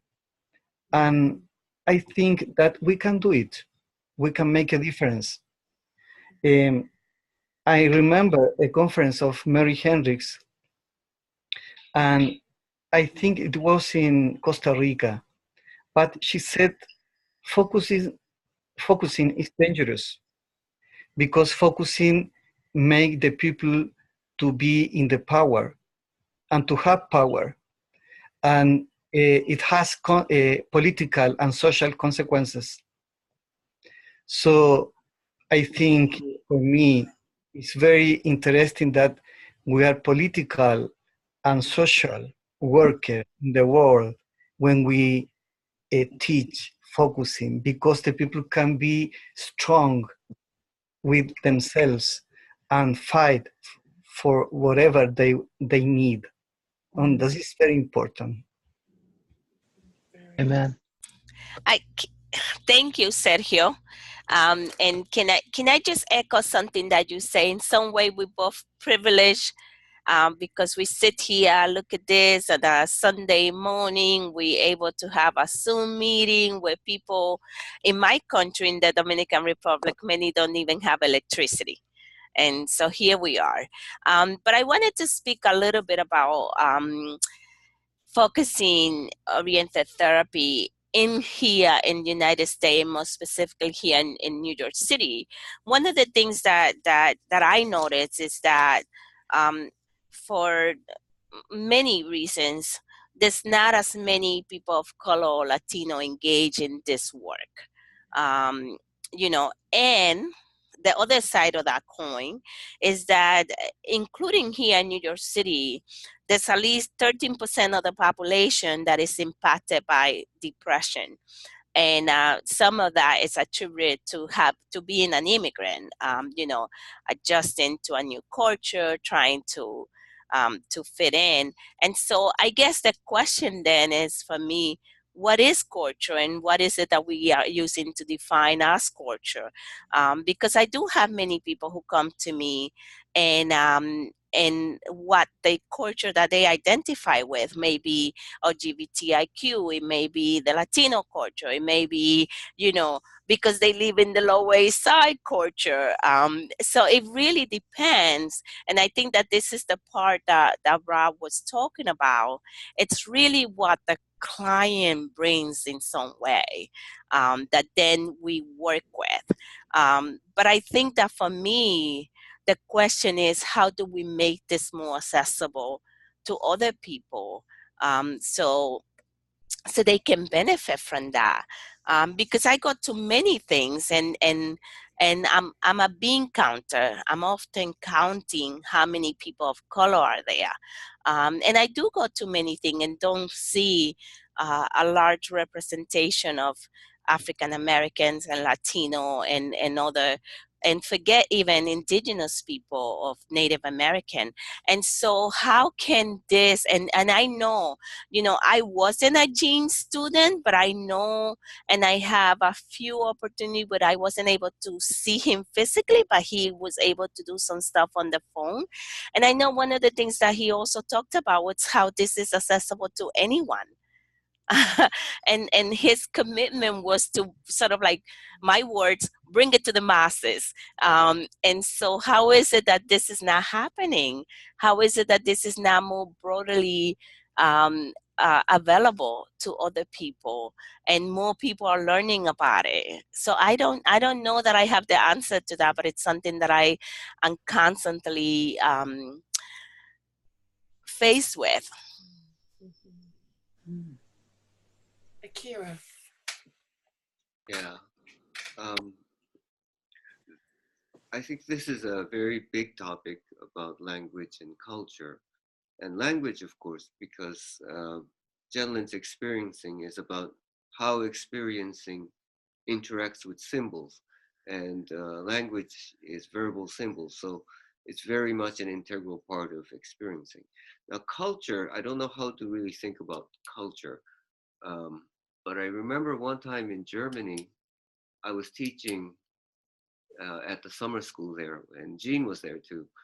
And I was telling Jean, what should I do? I don't know anything about German culture. What should I do? And then Jean said, what is human is always the same. Whether you eat with chopsticks or whether you eat with forks, knives and forks, that can differ. But the point is that you get hungry. And so what is human is essentially the same. And so I did my workshops there, and I really found that to be true. What people came up with, the problems people had, were essentially the same as what I would encounter here. But there's something about focusing that can change the culture, because how we move on from our situation is always newly created in focusing, so that something new can come up. And I think that's how the culture keeps changing, or the culture is not exactly the same all the time. And we are not, what should I say, constricted by culture. We are creating the culture. And I think in that sense, it's political, or it has power, because it has power to change. And so I think culture is always changing, and I think focusing can contribute to changing it in more diverse ways. Thank you. Thank you, Akira. I remember, I think, is it in the process model where Jean talks about focusing being the next step in human evolution? It's just a kind of a step on from what you're saying there. I just want to appreciate, the issue of how we bring focusing to different cultures, especially in New York, as Isabella is saying, that we have so few people of color. And I think that one of the things that we're trying in New York is having these learn focusing programs that are a kind of pay it forward, where people are not paying with money, but paying by teaching other people. And that's sort of a political as well as social message, that this isn't just about making money, and that people have responded so well to that idea. So that I think what we do, or how we do it, is giving some message of inclusiveness, and it's taken me a long time to sort of see that I could do that. It never occurred to me before to have a program like that. But I also wanted to say that culture is a thing sort of like attitudes, that is the things that we take for granted, that we don't see, that are shaping our experience. Mm-hmm. And that's implicit rather than explicit. And we make a culture with our clients. We have a culture in a group. We make a culture, and we can be very sort of sensitive to what is the culture that we're helping to facilitate or make, and how are other people contributing to that culture. It seems like a dimension that we have to focus on more. Thank you. Sergio, I know Rob wanted to say. Rob, did you want to? Just that the part of the problem with bringing psychotherapy to the people is that psychotherapy costs money. And so I think Lynn's approach of some type of payback where they teach others, payback in kind, I guess, is important. And also Shirley's AFOT, where she has sort of modules where she can take somebody from an indigenous culture and within a certain amount of time can have them functioning as a therapist in an indigenous situation. So they don't need licensing or anything. They're able to help people. And also the focusing institutes, just teaching focusing. If people know how to focus, they can do that without paying anybody any money, and they get a ground inside themselves. So all of that. Sergio. Yes, this is a very big topic. I think it's very interesting. I remember an axiom of Jim Gendlin that it was in a paper: situation equal body equal language. And this is very important because it's not a comparison, it's a comparison, it's a equality. And what I always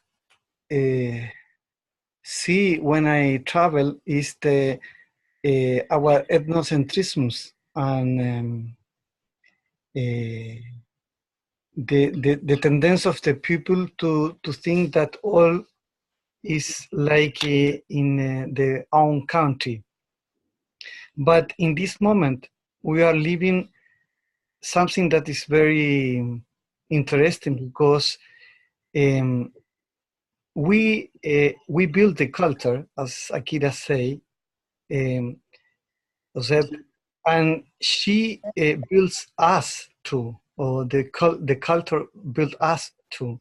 And in this moment, I think that the network and the connections makes that the borders disappear and the interactions appear with strong. So when we make this place of psychotherapy, we make a place of interaction, culture in our bodies. And this does make a very big difference. Thank you. So guys, we're at 2 hours and I would like to open it up to the students. I know it'd be lovely if you can stay a little longer. If you can't, I completely understand, particularly for you, Akira, it's midnight where you are. So maybe another 1 o'clock. It's 1 o'clock. 1 o'clock. But if somebody has something to ask me, maybe I can stay for it. Maybe we could just do another 15 minutes and if you have to go, please do. If you guys could come back, if you could turn your videos on. so everybody could come back.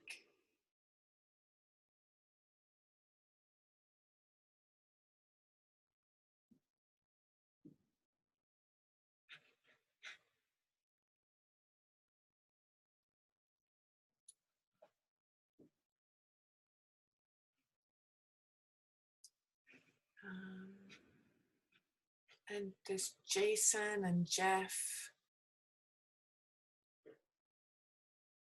Is Leslie there? I know all these people here. They're just McPherson. Oh, there's Jeff. I'm here.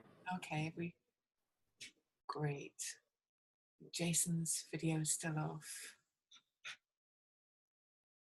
And Simon, got Terry. Okay, so there's a few more people who just haven't. Oh, there we go. Most people have put their videos on. There's just a couple more. Not sure if you can see me, but I'm here. Oh, there you are, Simon. Okay, great. So yes, who would like to maybe come in here? Do a wave.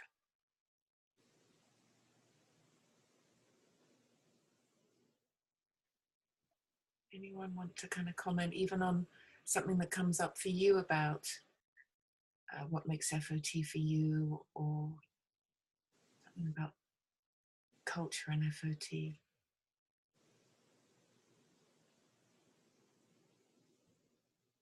There's a lot there to digest. Mm-hmm. Mm-hmm.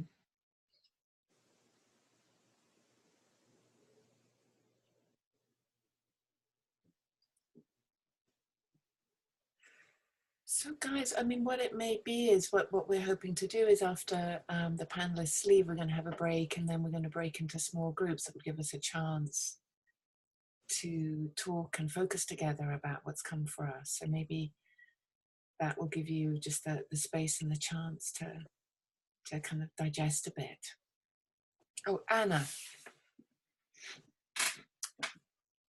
There we go. Very, very inspiring time. Thank you. We've heard and been touched by many of the things you've said. Something that just came to my mind, since I'm a 3-language speaker and I exist almost on an everyday basis in 3 languages. I've really noticed something, and I think the English language has that in particular, and I'm very often very touched when I say it out loud, and that's the passive form.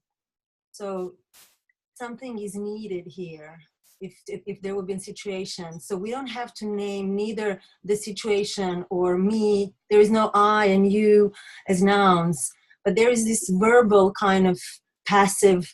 I'm not very good in grammar. I think it's the passive form in English that I felt that I get to be especially touched with. So I don't know if any other of you working and focusing in different languages have felt like it's like really going in some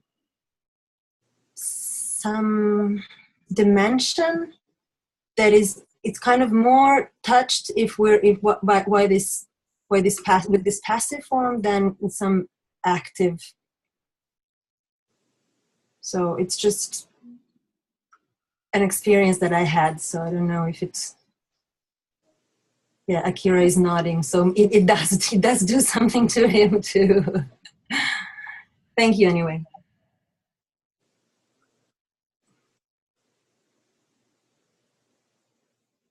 I was nodding because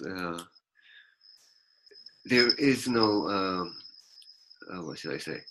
What is needed here? It's not what you think, you know, it has to say. So the felt sense is the subject, and that will tell us what is needed here. And I am not the subject. The felt sense is the subject. So I like that. Yeah. Yeah. Maybe there's more, but just leave it for there. So what you're saying that there is a subject, but the felt sense is subject. It's like, okay. Yeah.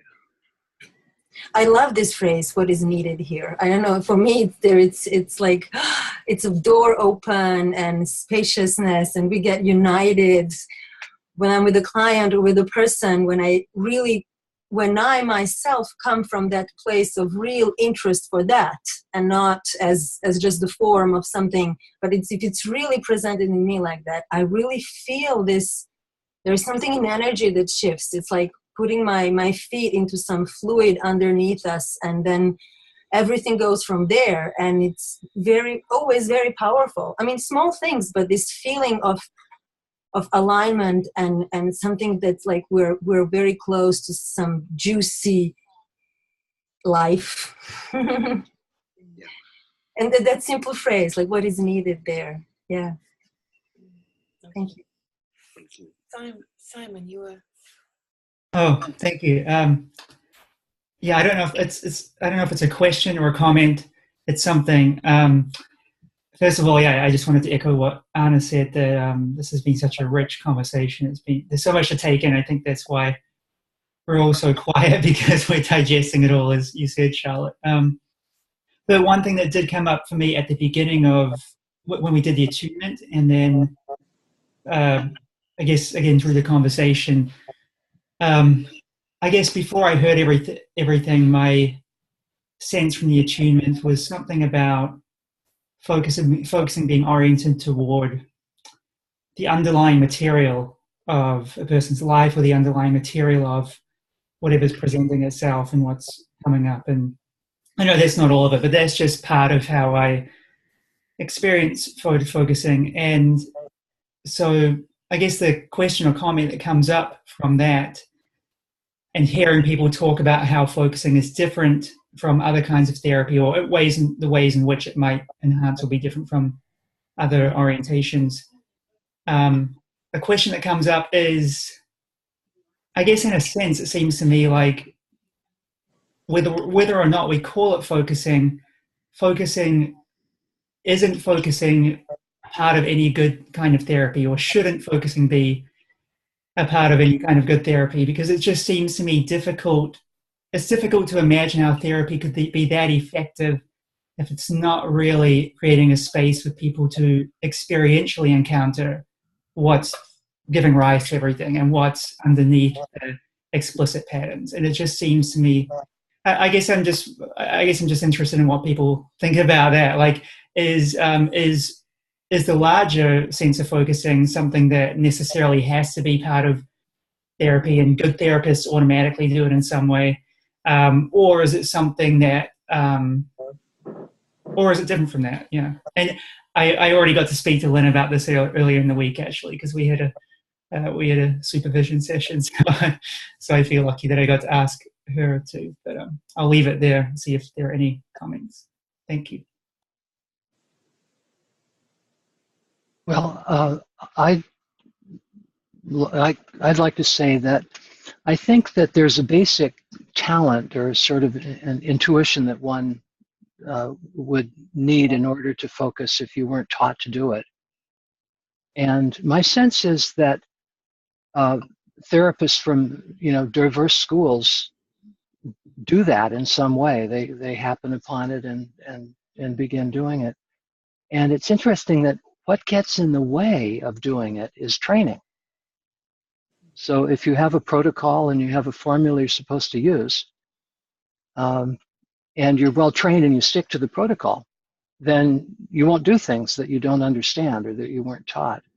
And so that can get in the way. I just want to add that, am I unmuted? Yes, you're unmuted.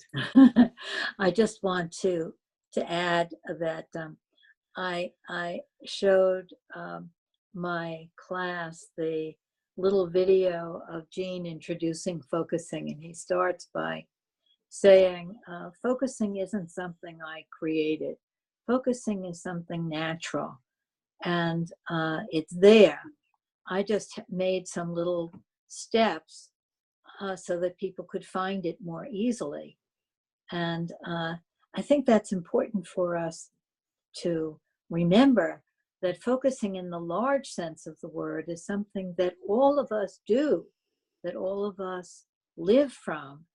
that all of us have that kind of experience, and that what FOT does is sort of sensitize us to it so that we recognize it, so that we can help people find it, so that we can listen for it, so we can welcome it.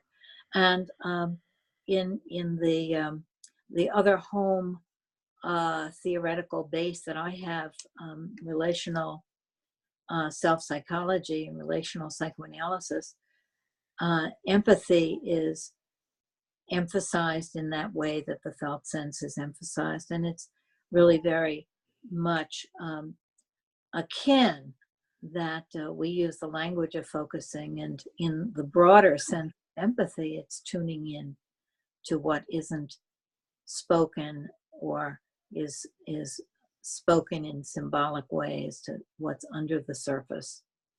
And I think many approaches have different ways of looking at that, but all therapists want things to arise freshly. All therapists want not just intellectualizations or rationalizations or emoting, but want something new to happen and look for ways for that to occur. Thank you. Terry. What? Oh, sorry. Oh yeah. Oh, Sergio. What? You wanted to? Oh, Akira. I'm sorry. Oh, I just wanted to say about Gene saying that he did not invent focusing. In Japanese, we have an expression. You tell somebody to place your hand on your chest and ask inside. So that's a kind of a focus. Absolutely. Mm-hmm. Yeah, but it's a kind of focusing. Mm-hmm. It's always been there. Mm-hmm. Mm-hmm. Yep. Yes, Sergio. Sorry. I want to add only a little thing that it's not the same to do focusing and to do focusing oriented therapy. That makes a very big difference for me, and that depends of the culture, the country, and the rights of the social world. So when we do focusing oriented therapy, we should have some purpose, objectives or goals that emerge from the client and therapist's interactions.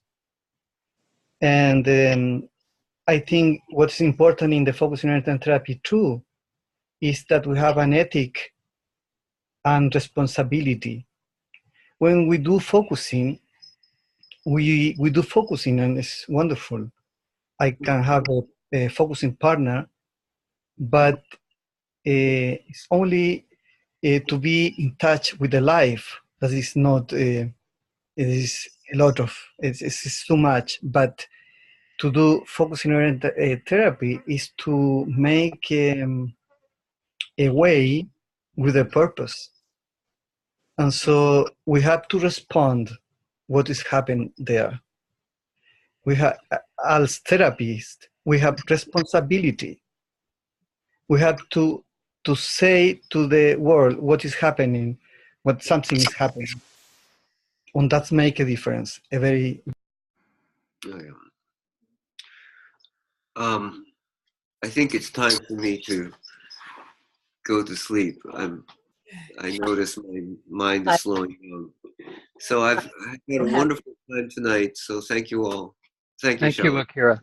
Thank you so much. Bye. Thank you very, very much. This has been a wonderful experience. Yes. Yes. Yeah. Thank you. Bye. Good night. And I wonder, Lynn and Sergio, have one more question and then let you guys go. Terry, I know you were wanting to ask something. Yeah, actually, so many questions. And Sergio just cleared up something for me, this difference between focusing and being a focusing-oriented therapist. So I really appreciate that. But it just occurred to me as Rob and Akira were talking about this lack of protocol, this lack of, not lack, but it just occurs to me that it takes a lot of courage to work this way, because just as the client would like some doctor instructions, for a psychologist to be able to have, or a therapist to be able to have, a protocol to follow, just seems easier and more. I think as humans, we just like instruction. So I think this way of working, it takes courage on both parts, on the part of the client, but I think especially on the part of the therapist. And I'm just really moved by the people that are willing to do that and to stay in touch with themselves and just go into these uncharted waters over and over again. So thank you, and thanks for the discussion.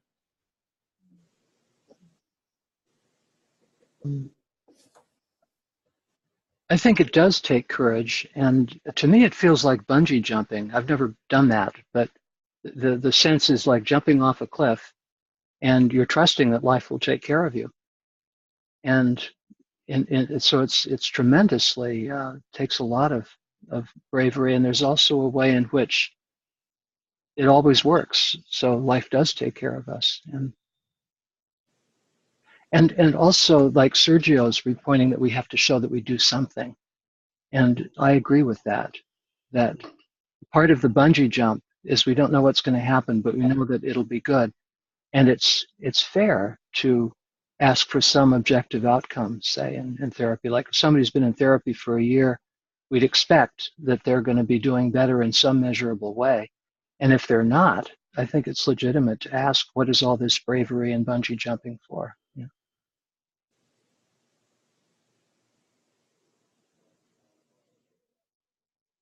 So guys, we'll let our panelists go, and I just want to thank you so much for taking time out of your precious Sundays. I know how busy everybody is, and I just feel my heart feels so kind of warm and full.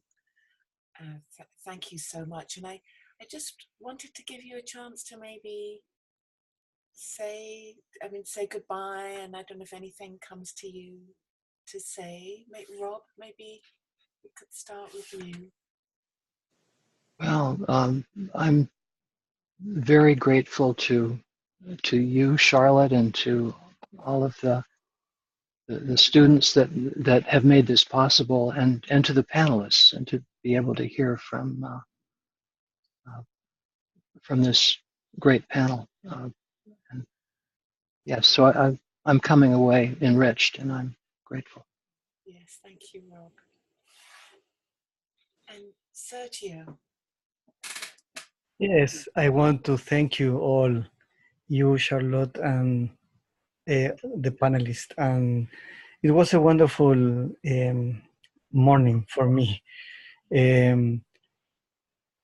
I think that we have done a very good culture interaction of people, and this is wonderful. I am very touched with this encounter. Thank you. Thank you. And Lynn. Well, it reminds me and reinforces, not that I really forget it, but what a wonderful community we are.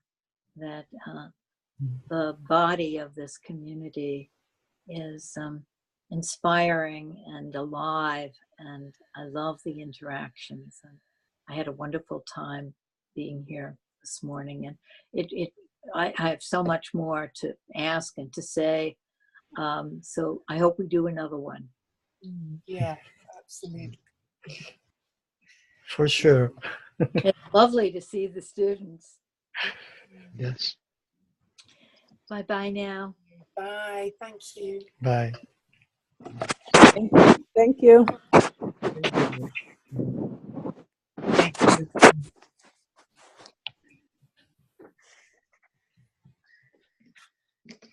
Okay, I'm going to go. Goodbye.